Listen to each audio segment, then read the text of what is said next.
Hi bakers, welcome back to Le Bon Baker. I'm Nicole and today we're going to be making Anzac biscuits. It's coming up to Anzac Day in Australia, so I thought it's quite timely to make this recipe. It's really quick and easy. You can make them chewy or crunchy. I know that there's a bit of a divide as to how people like their Anzac biscuits. And it's also a great one to do with the whole family. The little ones are home right now, so why not get them in the kitchen? They'll be learning about this at school. So let's get to baking.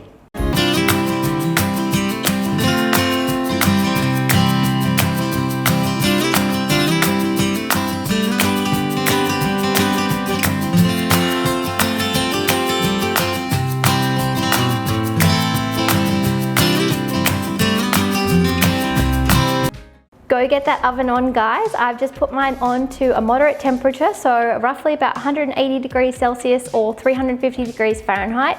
And next up, I'm going to take you through the ingredients that you're going to need. Okay, so we've got some rolled oats over here. These are the star of the show. Some all-purpose flour, some brown sugar, coconut. We've got some delicious butter, golden syrup, bi-carb soda, and some hot water. I'm going to add the ingredients and the quantities in the description below, and you can also get them from my website lebonbaker.com. Okay, so as you can see, there's some really basic ingredients, but they make a delicious cookie. And the reason why these were so popular in World War I was because they transport easy and they don't spoil easily. So, story goes that the wives of the soldiers would send these to them, and they also used them for fundraising. For anyone wondering why they're called Anzac biscuits, the Anzac stands for Australia and New Zealand Army Corps, Anzac. All right, these are really easy. So the first thing we're gonna do is we're just gonna put all of the dry ingredients in a bowl. So let's get to going.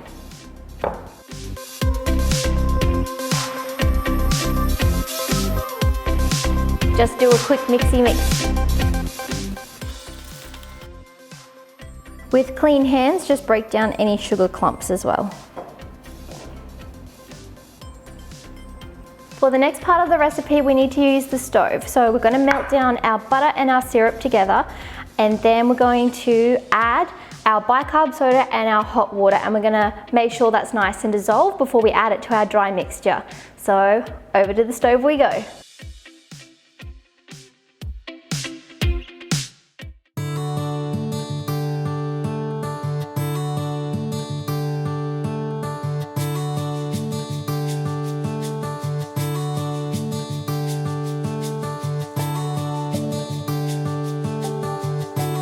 Before you add the water and the bi-carb soda, just combine them together first, and then once that's done, then we can add it to the butter and the golden syrup.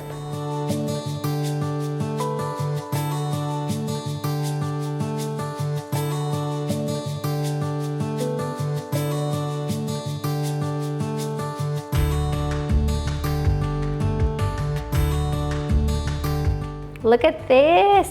So as soon as I added the bi-carb soda and the water to the butter and the syrup, it started to foam, and it's all well mixed in. It looks perfect, and we can add it to our dry goods. I've just turned the heat off, so I'm just gonna keep giving it a little stir. All of my ingredients dissolve quite quickly, within 1 to 2 minutes on a medium heat. Just monitor yours, everyone's a bit different, but it won't take too long at all. Oh my gosh, this smells so good. So this is the fun part. We're gonna add this beautiful saucy mixture, so syrupy and buttery, to our dry.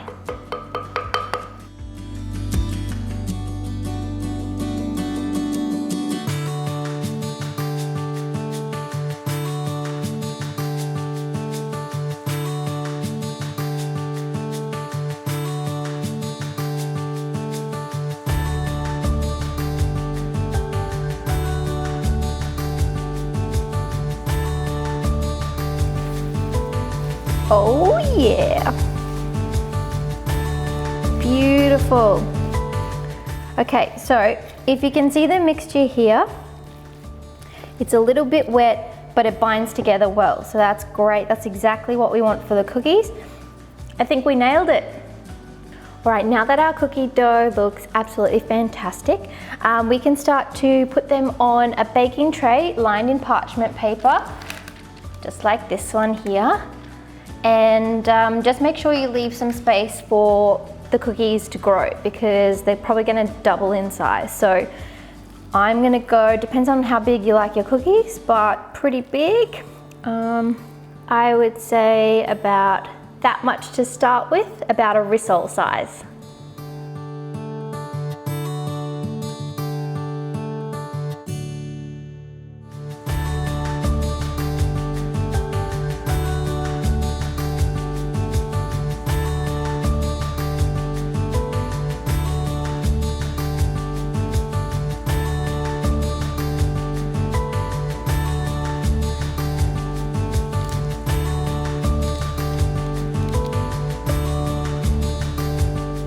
This has made just a small batch, so I'm gonna get 6 large cookies out of this. You could probably get away with 8 little ones if you wanted to, but if you're trying to feed the masses, just double or triple the recipe. Baker's privilege, make sure you leave a little bit for yourself because you're definitely gonna wanna have some.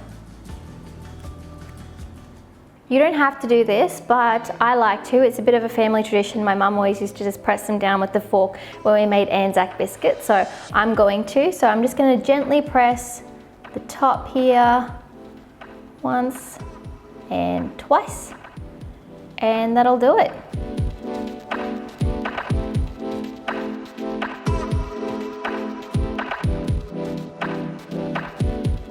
Now this is a secret ingredient for cookies and biscuits. I always like to just finish them off before they go in the oven to bake with a touch of Himalayan salt or sea salt. Make sure that it's that beautiful rock salt that you can throw on top. It just cuts through the sweetness and makes cookies pop.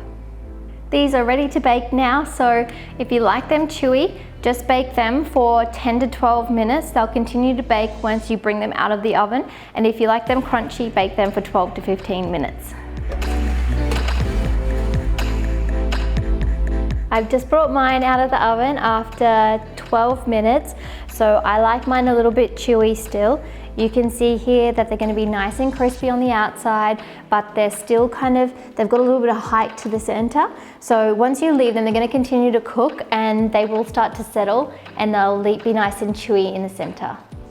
I'm going to leave mine on the tray for another 5 to 10 minutes just to make sure that base sets, because while they're hot, they could break and crumble easily. So I know it's hard, but leave them, let them settle for a little while. So there you have it, guys. Here are our beautiful Anzac biscuits. As I said, I like mine chewy, so perfect here, nice and flexy. I can't wait to eat them, and I really hope you enjoy this recipe. While I was cooking mine, I will just let you know there was a little bit of syrup and butter that was kind of seeping around the sides. Don't freak out if that happens to you. It's just gonna make them go nice and crispy around the sides while they cook. I really hope that you can join me back in the kitchen again. Please subscribe to my YouTube channel, Le Bon Baker, for all tips, tricks, and recipes for the home baker.